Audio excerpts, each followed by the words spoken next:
Commander Taejuan was the tallest Valkyrie Day had ever seen. Nearly 9 feet tall, with dark striped fur and eyes that missed nothing. He stood in the small common room of the asteroid base and looked around with clear disapproval. Behind him, 6 soldiers spread out, checking every corner. A female officer with copper-colored fur stayed close to the commander, watching the cubs with an expression they could not read. "I am Commander Taejuan," the tall Valkyrie said. "This is Lieutenant Soren. We have been searching for survivors from the outer colonies. Our sensors detected 7 cubs here. Are you holding them prisoner?" "What? No." Day stepped forward, but the soldiers raised their weapons. He stopped. "I rescued them." "From Velker 7, 6 months ago?" The commander's ears flattened. "Velker 7 was destroyed 8 months ago. They survived in an emergency shelter. I found them when I answered their distress beacon. And you decided to keep them?" The commander's voice was cold. "Instead of bringing them to authorities? The nearest outpost was destroyed. I checked. There was nowhere safe to take them." Lieutenant Soren moved closer to the cubs. They shrank back against Day. She knelt down slowly, making herself smaller, less threatening. "Hello, little ones. I am Lieutenant Soren. Can you tell me your names?" The cubs stayed silent. Finally, Nick stepped forward. He was braver than the others. "I am Nix. This is Myra, Kit, Jox, Jiwoo, Shen, and He paused, looking at the 7th cub, a quiet female they called Rena. "And Rena. Those are good names," Soren said gently. "Can you tell me who takes care of you?" 7 cubs pointed at Day again, in unison. Without hesitation, Commander Juan's expression darkened. "A human? Cubs this young need proper Valkyrie care, correct nutrition, cultural education, pack dynamics. You cannot possibly provide these things." "I've been doing my best," they said. "They're healthy, well-fed. I've been teaching them." "Teaching them what? Human customs? Human language?" "You are erasing their culture." "I'm teaching them Valkyrie culture." Day felt his temper rising. "They teach me songs, stories, traditions. I make them speak Valkyrie at meals. I'm not trying to make them human. I'm trying to keep them alive." "Enough." The commander raised one large paw. Lieutenant Soren examined the cubs. "Check for signs of abuse or neglect." "I want a full medical scan." The cubs panicked. They pressed against Day, chirping in distress. Shen started crying.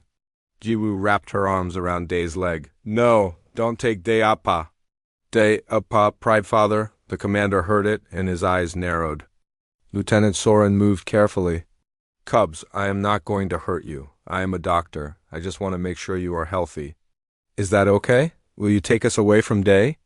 Myra asked, her voice shaking. Soren glanced at the commander. "I'm just going to check if you are healthy." "That is all." Nix made a decision. "It's okay," he told the others. "Let the doctor look at us. We have nothing to hide." One by one, Lieutenant Soren examined the cubs. She used a medical scanner, checked their teeth, looked at their claws. Her expression changed from suspicious to confused to something like surprise. When she finished, she stood and walked to the commander. They spoke in low voices in the Valkyrie language. Day caught a few words: healthy, well-adjusted, unusual. Commander Juan turned back to Day. "The cubs are in acceptable physical condition, but that does not mean your guardianship is appropriate. Lieutenant Soren wishes to ask you questions." The female officer stepped forward. Her voice was less harsh than the commander's. "How did you learn to care for Valkyrie cubs? Did you have training?" "No, I researched. I watched them and learned what they needed. I asked questions when I could find information. I'm a trained medic, so I understand biology and health care. Their diet is correct. Their fur is well-groomed. They show no signs of abuse." She paused. "They also show strong attachment to you. This is unusual. Valkyrie cubs typically reject outsiders, especially after trauma." "I don't know why they trust me," Day admitted. "I just tried to be there for them. Consistent, safe, patient." "Where do they sleep?" "They have their own rooms, but most nights they end up sleeping together in the common area. Sometimes they have nightmares. Being close helps them feel safe." "And where do you sleep?" "Wherever they need me to be." Lieutenant Soren studied him. You have sacrificed your own comfort for them, their cubs.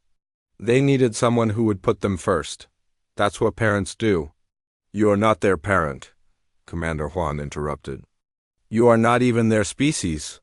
This arrangement is unacceptable. The cubs will come with us.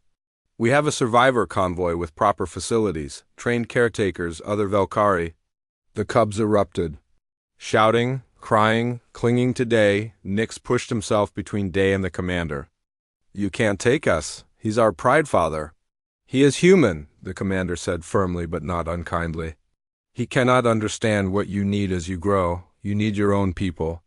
Our own people left us to die, Myra shouted. Day saved us. Day takes care of us. Day loves us. That's enough. The commander's voice cut through the chaos. Pack your things. You are leaving in 1 hour. Commander, Lieutenant Soren said quietly. Perhaps we should. This is not a debate, Lieutenant. These cubs belong with their own kind. Prepare them for transport. They felt the world tilting. They were really going to take the cubs, after everything. After 6 months of building a family.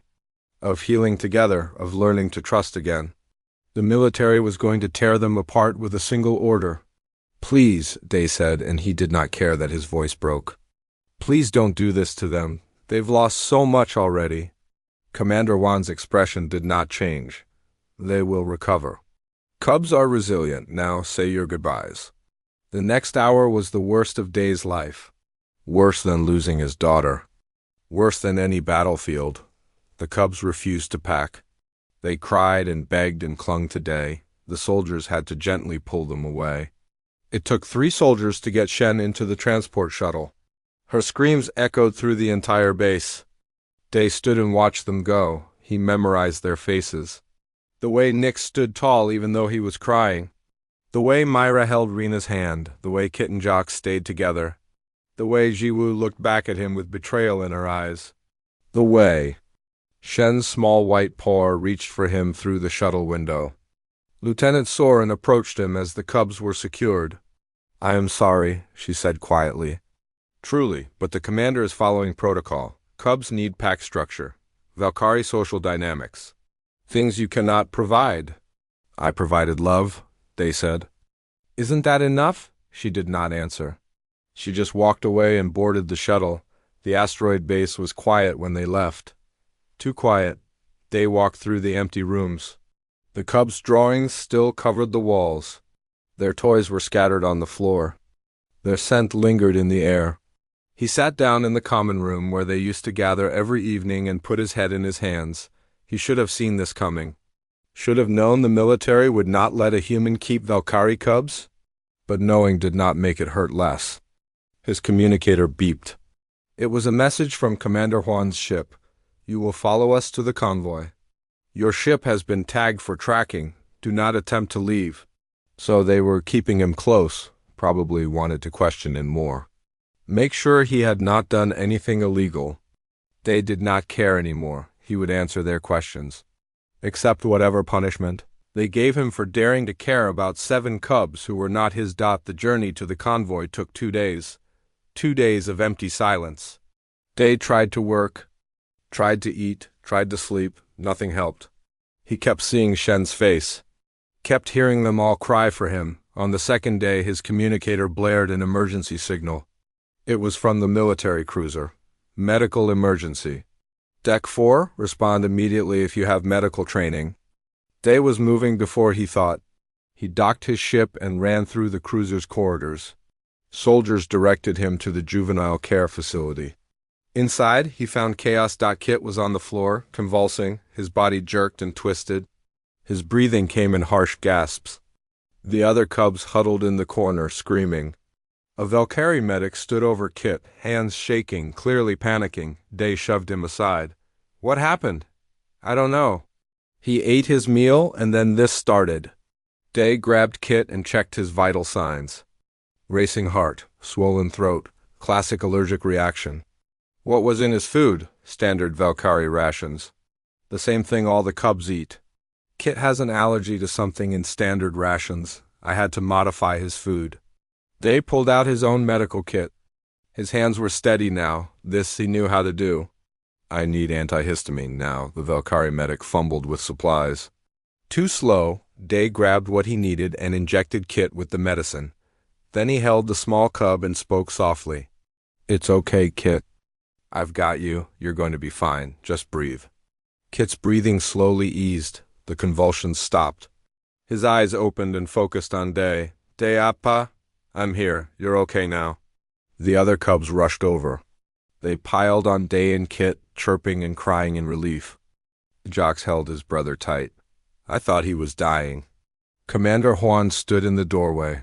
He had been watching everything. His expression was unreadable. You knew he had an allergy. Yes, I've been managing it for 6 months. It's in the notes I gave your medic. My medic did not read them. The commander looked at his medic with clear disappointment. You saved him. Of course I saved him. He's my... Day stopped. What was Kit to him? Not his son. 6 months changed everything. The asteroid base was old and half-broken when Day found it. Smugglers used it years ago, then abandoned it when patrol routes changed. Now it was home. Day spent weeks making it safe, fixing air leaks, repairing the water recycler, setting up sleeping areas and a common room.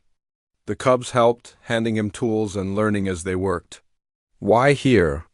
Nix had asked when they first arrived. Why not a planet? Because planets have authorities, Day explained. They would ask questions. Where did these cubs come from? Who is this human?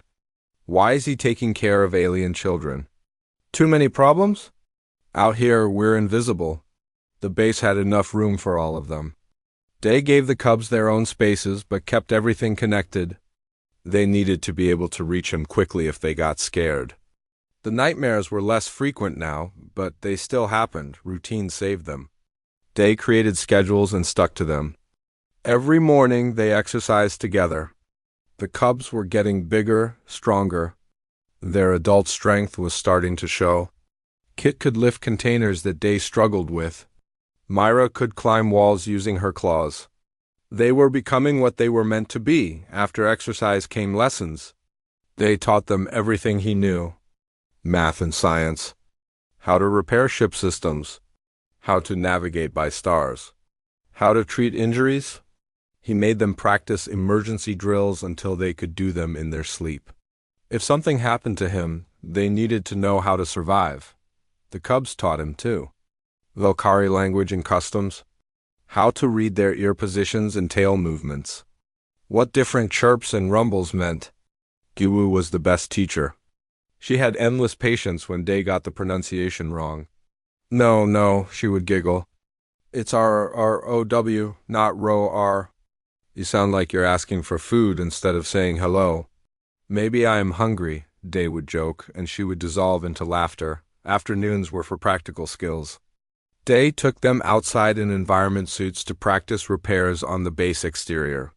He taught them how to recognize dangerous situations, how to stay calm in emergencies, how to think through problems instead of panicking. Why do we need to learn all this? Jocks asked one day. Because the universe is dangerous, Day said honestly. And I won't always be here to protect you.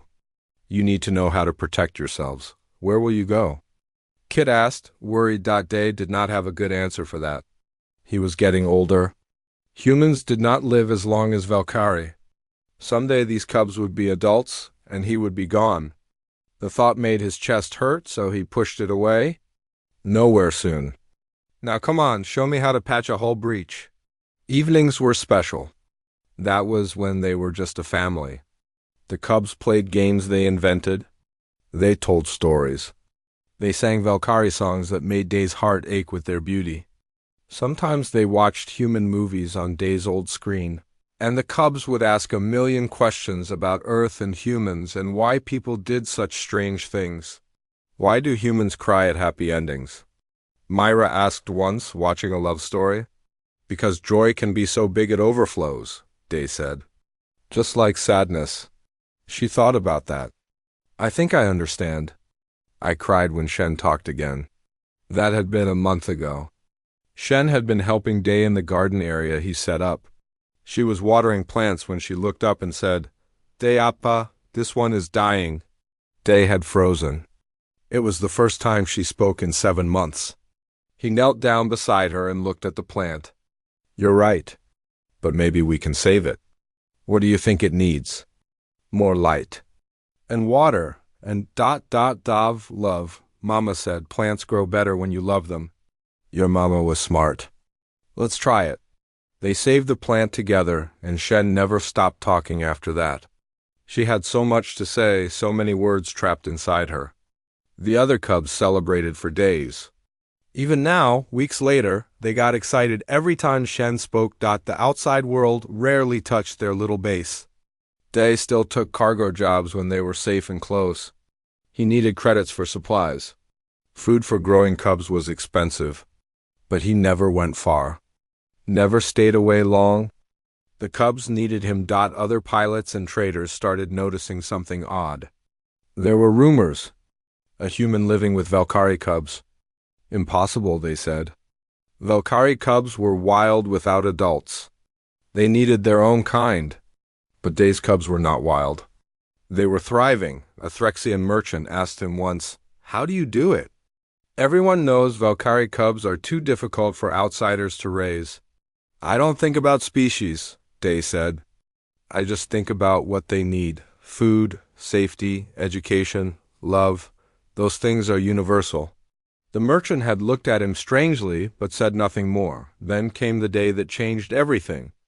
Day was checking his messages when he found coordinates. Hidden in an old military frequency he still monitored from his service days. The message was brief. Valkyrie survivor convoy. Seeking refugees. Location attached. His hands shook as he read it. A survivor convoy. That meant other Valkyrie. Maybe families looking for lost cubs. Maybe people who could give these children what he could not. Their own culture.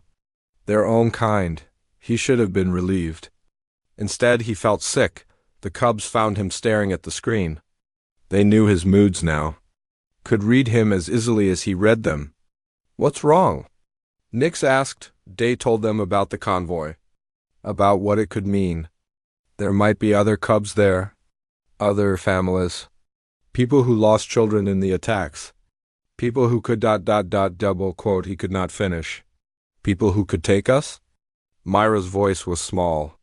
People who could give you a real Valkyrie home. Silence fell over the room. The cubs looked at each other, having one of their wordless conversations. Finally, Jiwoo spoke up. But this is our home. You are our home. I'm human, Day said. I can't teach you everything about being Valkyrie. I don't know your ceremonies or traditions. I can't. You teach us to be strong, Kit interrupted. You teach us to be brave. You teach us to care for each other, Jox added. You teach us what family means, Nick said quietly. That is Valkyrie. That is what matters. They looked at their faces. When did they get so wise? When did these scared, broken cubs become these amazing young people?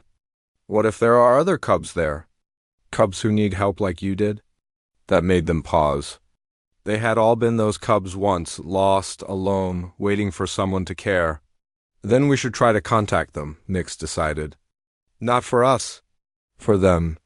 But Day-APPA ... He moved closer. We don't want a new home. We want you. Even if I'm not Valkyrie? Especially because you're not Valkyrie, Myra said.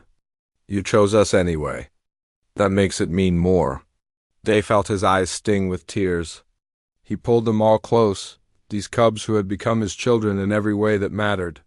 Okay, we'll try to contact the convoy, together, and whatever happens, we face it together. The cubs cheered. Then immediately started planning, asking questions, getting excited about meeting others like them. They were children still, despite everything they had been through. The idea of an adventure thrilled them. It took 3 days to prepare. They checked the coordinates and plotted a course. The convoy was 3 days away through relatively safe space. He loaded extra supplies and made sure the ship was in perfect condition. The cubs packed their few belongings with great care. On the morning they were set to leave, Day did a final check of the base systems. Everything was shut down properly. They could return if they needed to. This place would always be here. Their sanctuary. He was locking the last door when the sensors blared an alarm. A ship was approaching, big, military class. Day ran to the control panel and pulled up the scan. His breath caught. It was a Valkyrie cruiser, the pride of Vishan. "Cubs, inside now," he shouted. They scrambled into the base. Day watched the massive ship slow and position itself near the asteroid. His communicator crackled to life. "Asteroid station, this is Commander Taehwan of the Valkyrie military. We detected life signs. 7 cubs and 1 adult. Identify yourself immediately." Day's mind raced. How did they find them? What did they want? Were they here to help or take the cubs away? The cubs pressed against him, scared again. Back to being frightened children instead of confident young people. Shen gripped his shirt with both paws. "Don't let them take us," she whispered. "I won't," Day promised. But he did not know if it was a promise he could keep. The communicator crackled again. "We are coming aboard.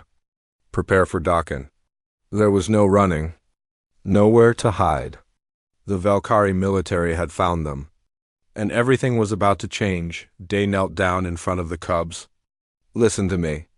No matter what happens in the next few hours, remember this. You are brave. You are strong. You are good cubs who have survived terrible things. And I am so proud of you. What will they do?" Jiwoo asked. "I don't know. But we face it together. All of us, okay?" 7 heads nodded. 7 pairs of eyes looked at him with trust. Day stood and squared his shoulders. The Valkyrie military was coming. They would have questions. They would judge him. They might try to take his cubs away, but he would not go down without a fight. The docking clamp connected with a heavy thud. Footsteps echoed in the airlock. The door opened and Commander Taehwan stepped through, tall and imposing in his military uniform. Behind Day, the cubs moved closer together. "Ready for whatever came next? Who is in command here?" The commander asked, his voice hard and official. 7 cubs immediately pointed at Day and everything changed. The first night was hard. The cubs woke up screaming. All 7 at once, crying and calling for parents who could not answer. Day stumbled out of his sleep pod and found them tangled together in the cargo bay. Shaking and scared, he sat down on the floor beside them. He did not try to touch them. He just stayed there, close enough that they could see him in the dim light. "I'm here," he said quietly. "You're safe. I'm here." It took an hour for them to calm down. Shen crawled into his lap first, then Jiwoo curled against his side. One by one, the others moved closer until Day was surrounded by warm, furry bodies. He stayed awake the rest of the night, listening to them breathe. Making sure they felt safe. The morning brought new problems. The cubs needed food, but Day only had human rations. He searched his data files and found information about Valkyrie diet. They needed more protein than humans. More minerals. Different vitamins. His ship's computer calculated what he could modify from his supplies. Breakfast was awkward. The cubs did not know how to use human utensils. Jox knocked over his water twice. Kit tried to eat with his paws and made a mess. Myra refused to eat at all until Nyx spoke to her in their language. Then she took tiny bites, watching Day with suspicious eyes. "It's not good, is it?" Day asked. Nyx made a polite sound. "It is ... different, but we are grateful." Day made a note to do better. He spent the afternoon studying Valkyrie nutrition while the cubs explored the ship. They found things he forgot he had. Old tools. Spare parts. A box of pictures he kept hidden in a storage panel. Jiwoo pulled out a photo of a small human girl with bright eyes and a big smile. "Who is this?" she asked. Day's voice caught in his throat. "My daughter? She died a long time ago." The cubs went quiet. They understood death now. They had seen it. After a moment, Shen came over and pressed her head against Day's hand. Just that, nothing else. But it was enough. The days fell into a rhythm. Day set up schedules like he had in the military. Wake-up time. Meal times. Learning time. Playtime, sleep time. The cubs needed structure. It helped them feel safe. He taught them basic things. How the ship worked. How to use human tools.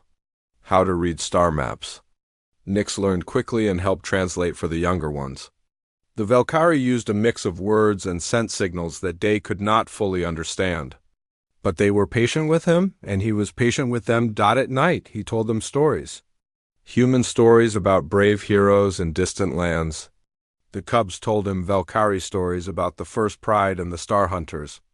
Slowly, they started to smile again. Kitten Jocks began playing chase through the cargo bay.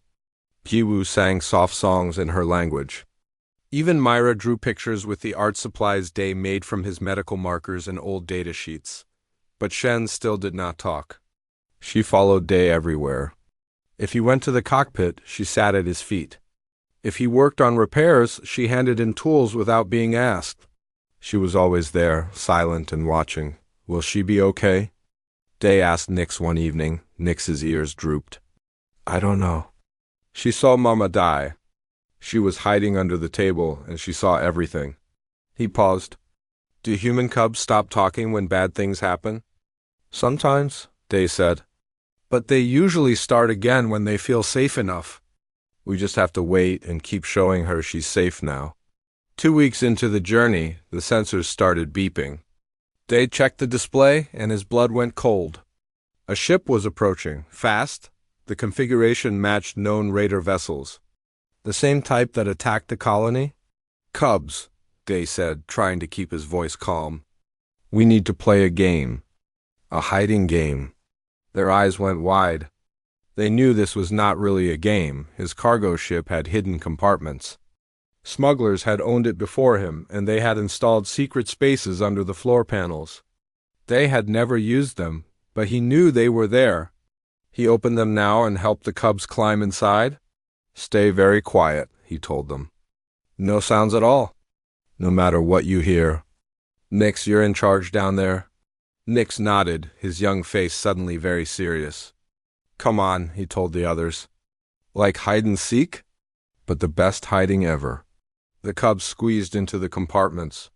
7 scared faces looked up at Day. Shen reached for him, but Nix gently pulled her back. Day closed the panels just as the raider ship hailed him on the radio. Cargo vessel, cut your engines and prepare to be boarded. Day took a deep breath. He was one man against at least a dozen raiders. Fighting was not an option. He had to be smart. He had to lie better than he ever had before. The raiders came aboard with weapons drawn. Their leader was a tall alien with blue scales and cold eyes. He looked around the small ship with obvious disappointment. Just you? Just me, Day said. I'm a cargo pilot. Transport supplies. Nothing valuable. We'll see about that. The raiders tore through his ship. They opened every container, checked every storage space, broke things and laughed as they did it. One raider stood on the floor panel directly above where the cubs were hiding. Day's heart pounded so hard he thought it would break through his chest. The raider's communicator beeped. He spoke into it, listened, then kicked a container in frustration. Waste of time. This ship's worthless. I told you, Day said. The blue-scaled leader studied him. You're lying about something. I can tell. Everyone lies about something. True, the leader smiled, showing sharp teeth. Maybe you're lying about being alone. Maybe you're lying about your cargo being worthless. But I don't have time to tear this whole ship apart. He leaned close. Consider yourself lucky, human.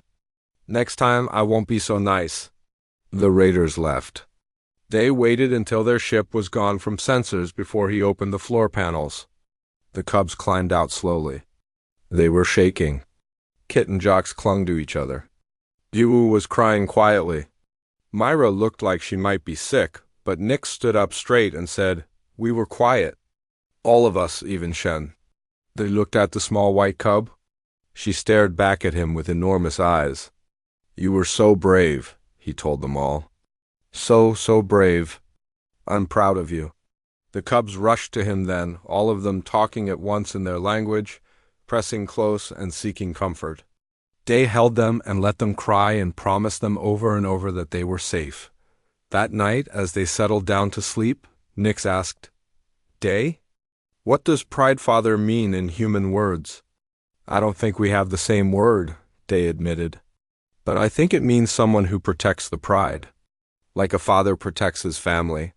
"Then you are our Pride Father," Nix said simply. "You protected us. You kept us safe like family." They did not know what to say to that. These were not his cubs. He was taking them to their own people. In a week, they would reach the Valkyrie outpost, and he would never see them again. He should not let them get attached. He should not get attached, but when Shen crawled into his lap and all the others curled around him, Day wrapped his arms around them and held on tight. The next morning, his ship's computer received a message. It was from the Valkyrie outpost, the one he was taking the cubs to. Day opened it, expecting arrival instructions. Instead, he read 3 lines that made his stomach drop. Outpost 7 destroyed in recent offensive. All personnel lost. Do not approach. Area unsafe. He read it twice, then 3 times. Then he sat back in his chair and stared at the stars outside his window. There was nowhere to take the cubs. No safe Valkyrie settlement within reachable distance. No family waiting for them. No one to take care of them except one human cargo pilot who had no idea what he was doing. Behind him, he heard small footsteps.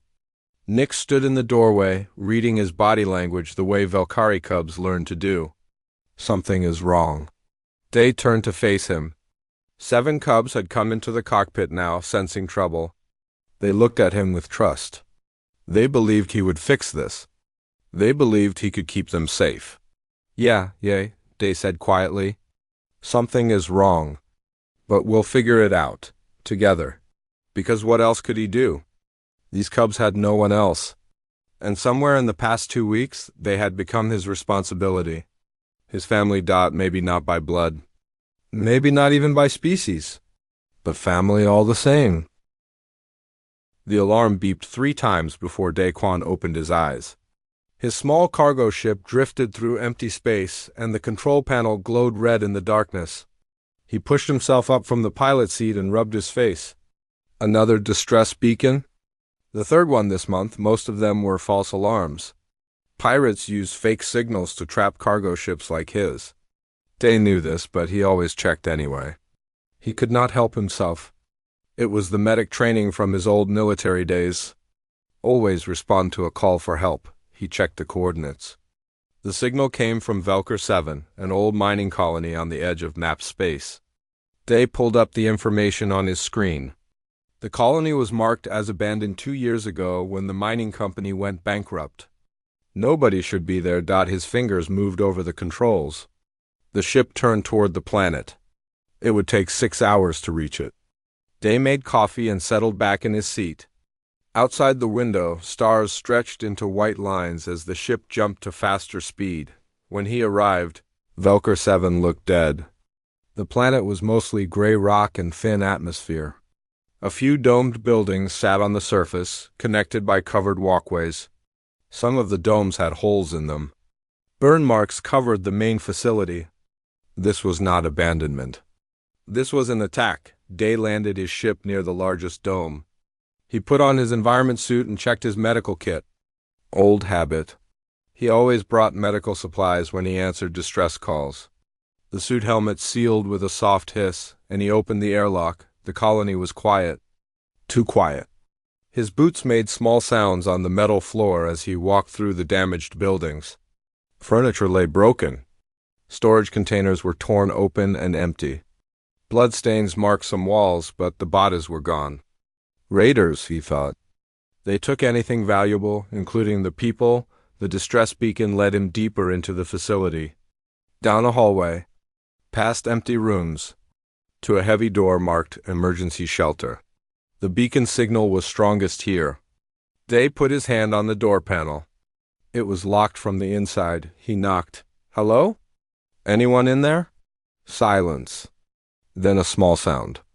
Like something moving. I'm here to help, Day said. My name is Daquan. I picked up your distress signal. More silence. Then a young voice, high and scared. Are you with the bad ones? Day's chest tightened. A child. There was a child in there. No, I'm alone. Just a cargo pilot. Are you hurt? We're hungry. More than one. Day worked on the door panel, bypassing the lock. It took 10 minutes. When the door finally opened, he stepped back and raised his hands to show they were empty. 7 pairs of eyes stared at him from the darkness. Not human eyes. These were larger, with vertical pupils that glowed slightly in the dim light. Valkyrie cubs. Day recognized them from his travels. The Valkyrie were a tall, feline-like species. Their cubs had fur that would darken as they grew, and small claws they had not learned to control yet. The cubs huddled together in the corner. The oldest one, a male with gray-brown fur, stood in front of the others, protective. They all looked thin. Their fur was dirty and matted. One of the smaller ones had a bandage on her arm, soaked through with old blood. How long have you been here? Day asked softly. He kept his distance, staying near the door. The older cub tilted his head. Many sleeps. The bad ones came. Loud noises, fire, Mama said hide here. She would come back. His voice got quieter. She did not come back. Day felt something break inside his chest. He knew that feeling. Waiting for someone who would never return. He swallowed hard and kept his voice steady. What's your name? Nix. I'm going to help you. All of you. But first, I need to check if anyone is hurt. Is that okay? Nix looked at the other cubs. They whispered to each other in their own language, mixed with small chirping sounds. Finally, Nix nodded. Day moved slowly. He opened his medical kit and took out a scanner. The cubs watched him with wide eyes. When he got close, they pressed back against the wall. All except one, the smallest. She had pure white fur and huge golden eyes. She stumbled forward on unsteady legs and reached for him. Shen, no. Nix tried to grab her, but the small cub was already touching Day's glove with her tiny paw. Day stayed very still. The cub, Shen, looked up at him. Then she made a small, sad sound and pressed against his leg. Day's throat felt tight. Slowly, carefully, he picked her up. She was so light. Too light. She curled against his chest and closed her eyes. She doesn't talk anymore, Nix said. Not since the attack. Day nodded. Trauma. He had seen it before in war zones. Children who stopped speaking after terrible things happened. It's okay, he said. She'll talk when she's ready. He checked each cub. Dehydration, malnutrition, small injuries that had tried to heal on their own. The one called Myra had an infection in her arm wound. 2 small males, twins named Kit and Jocks, had bruised ribs. A female cub called Jiwoo had a fever. None of it was immediately fatal, but they would not survive much longer without help. The nearest Valkyrie outpost is 3 weeks away, Day said. I can take you there. They'll have your people. Proper food, doctors, 3 weeks? Nix's ears flattened. That's very far. It is. But my ship has supplies? I can take care of you until we get there. Day surprised himself by saying it. He had spent years avoiding connections, avoiding anyone who might need him. But looking at these 7 frightened cubs, he could not walk away. Nix studied him for a long moment. Valkyrie cubs matured faster than human children. At 9 years old, Nix understood more than a human child would. You will not leave us? I won't leave you. The other cubs whispered again. Then one by one they moved closer to Day. Kit and Jocks held hands as they approached. Myra limped forward, favoring her injured arm.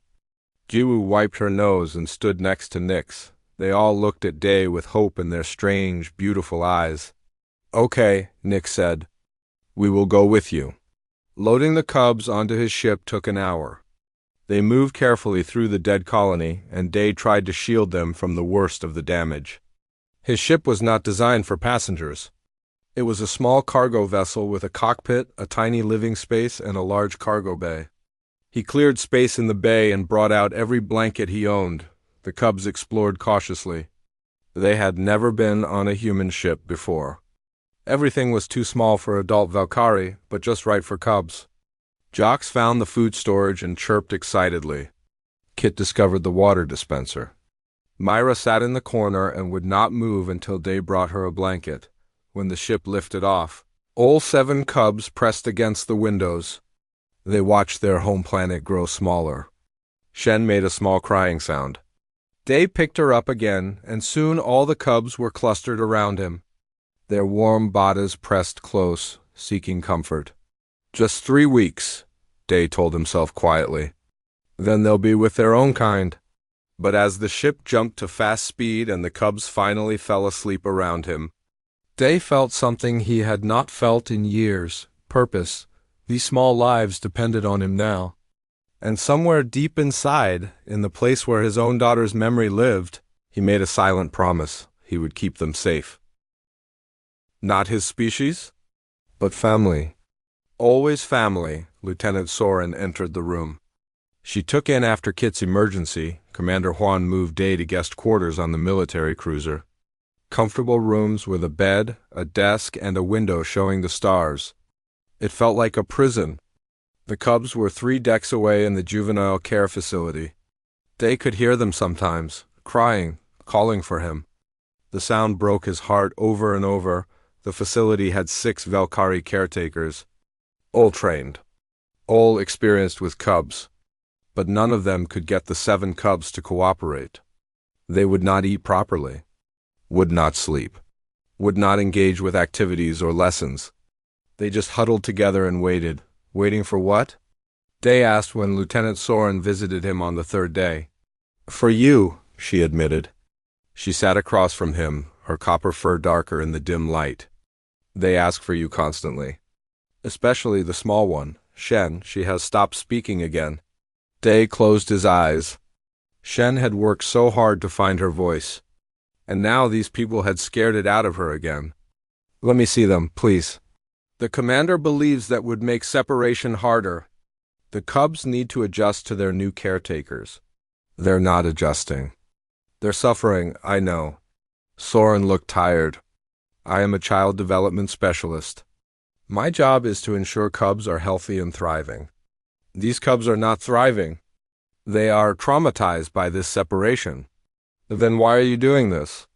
Because the commander believes it is correct according to Valkyrie law and custom. Cubs raised by non-Valkyrie lose their cultural identity. They become confused about what they are. It causes problems later in life. These cubs know what they are, Day said firmly. I made sure of it. We study Valkyrie history. They practice Valkyrie traditions. I'm not trying to make them human. I'm helping them be the best Valkyrie they can be. Soren was quiet for a long time. Then she said, I looked into your background. I accessed your military records. Day tensed. And? You were an exceptional medic? Saved hundreds of lives. Earned 3 medals for valor. Then you lost your daughter to illness and you resigned? You have been alone ever since. Avoiding connections. Until you found these cubs. What's your point? My point is that you are not a criminal or an exploiter. You are a grieving father who found children who needed him. And they have helped you heal just as you have helped them heal. She leaned forward. That is not wrong, Day. That is beautiful. Tell that to your commander. I am trying. But he is bound by rules and traditions. He does not see what I see. What do you see? A functional pride unit? A family? Cubs who are loved and cared for by someone who would die to protect them. The species of that protector should not matter. Day felt hope flicker in his chest. You agree with me. I agree that the cubs' well-being should be our primary concern. And right now, they are not well. She stood. I cannot go against the commander's orders. But I can continue to document what I observe. And I can recommend changes based on the cubs' needs. Will he listen? I don't know. But I will try. She left. Day sat in his quarters and stared at the walls. Somewhere on this ship, 7 cubs were hurting. Missing him. Needing him. And he could not get to them. That night, alarms blared through the ship. Medical emergency. Again, Day ran to the juvenile facility without waiting for permission. Guards tried to stop him, but he pushed past them. Inside, he found Myra curled in a ball, her body shaking with fever. The caretakers stood back, clearly out of their depth. "What happened?" Day demanded. "She won't respond to us. Her temperature is rising. We tried to give her medicine, but she won't take it." Day knelt beside Myra. "Hey, little one." "It's me. I'm here now." Her eyes opened. "Day up, Pa?" "Yeah, I'm here. You're sick, but we can fix it. Will you let me help you?" She nodded weakly. Day checked her symptoms. Stress fever. He had seen it in traumatized children before. Their bodies reacted to extreme emotional distress with physical illness. He gave her medicine and held her while it worked. Gradually, her shaking stopped. Her fever dropped. The other cubs gathered around. They had not spoken to the caretakers in days, but they talked to Day, told him everything. How scared they were. How the caretakers were nice but did not understand them. How they wanted to go home. "This ship isn't home," Nick said. "You are home." Commander Juan appeared in the doorway. He watched Day with Myra in his arms and the other cubs pressed close. "You seem to be our only effective medical response for these cubs. That's because they trust me. Trust is important when you're sick or scared, so it seems." The commander was silent for a moment. "We will arrive at the survivor convoy tomorrow. There are facilities there. More resources. Perhaps the cubs will adjust better with other Valkyrie around, or perhaps they won't. Perhaps. They need what they've had for 6 months. Stability, consistency. Someone who knows them. Someone like you? Yes, someone like me." The commander left without responding. Day spent the night in the juvenile facility. The caretakers did not try to stop him. The cubs fell asleep around him, finally peaceful. Day held them and wondered what tomorrow would bring. The survivor convoy was larger than Day expected. Dozens of ships clustered together. Transports, medical vessels, supply ships. Thousands of Valkyrie who had lost everything. The military cruiser docked with the main facility, and Commander Juan ordered everyone to disembark. The facility was overwhelmed. Everywhere Day looked, he saw refugees. Injured adults. Traumatized cubs. Medical staff running between emergencies. The air smelled of fear and grief. This was where they wanted to leave as cubs. In this chaos, a facility administrator met them at the entrance. "Commander Juan, we received your message about 7 cubs needing placement. We have space in dormitory 6. Basic care, meals, we're doing the best we can. Basic care?" Day looked around. "You can barely handle the cubs you have. How are you going to give them what they need?" "We're trying, human.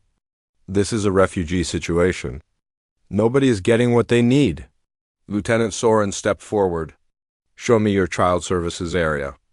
I need to assess if it's appropriate." They toured the facility. Dormitories packed with cubs sleeping on thin mats. Overworked caretakers trying to manage too many children. Meal halls serving minimal rations. Medical bays with waiting lists. It was clean and organized, but it was not a home. It was not even close to what Day had built for his cubs. Nix grabbed Day's hand. "Do we have to stay here?" "I don't know, buddy." "I don't want to." "It's too loud. Too many strangers." The other cubs agreed. Even Jiwoo, who usually loved meeting new people, looked overwhelmed. "Can't we go back to the asteroid?" she asked. Commander Juan heard them. Day saw something shift in his expression. For the first time, the rigid military officer looked uncertain. An emergency call came through the facility's communication system. Another ship had arrived with more refugees. More cubs, more trauma. The administrator sighed. "Excuse me, Commander. I need to coordinate this arrival. We'll get your cubs settled as soon as we can." She hurried away.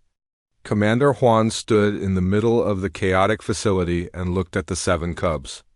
They stood close to Day, holding his hands, hiding behind his legs. Small islands of calm in a sea of chaos. Lieutenant Soren, the commander said quietly, your honest assessment. Will these cubs thrive here? Soren looked around, at the overwhelmed staff, the crowded conditions, the sea of lost faces. No, Commander. They will survive. But they will not thrive. And with the human? With Day? They will thrive. They already have been thriving. Commander Juan's ears flattened. But it violates our traditions, does it? An old voice spoke from behind them. They turned to find an elderly Valkyrie female approaching. She moved slowly, leaning on a cane. Her fur was white with age, but her eyes were sharp and clear. Elder Suno, Commander Juan bowed respectfully. I did not know you were with the convoy. I arrived yesterday from the Velker colonies. She looked at the cubs. I heard there were survivors from the Velker 7 attack. I had to see. Nick stepped forward. Were you from our colony? I taught at the learning center there. I knew your parents.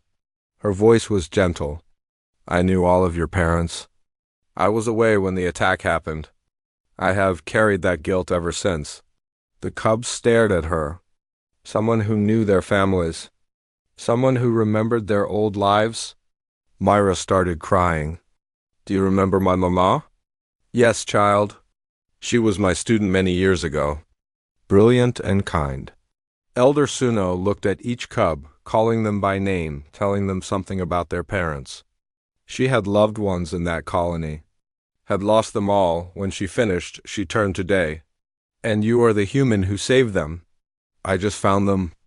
They saved themselves by surviving until I got there. Do not be modest. These cubs are healthy and whole because of you.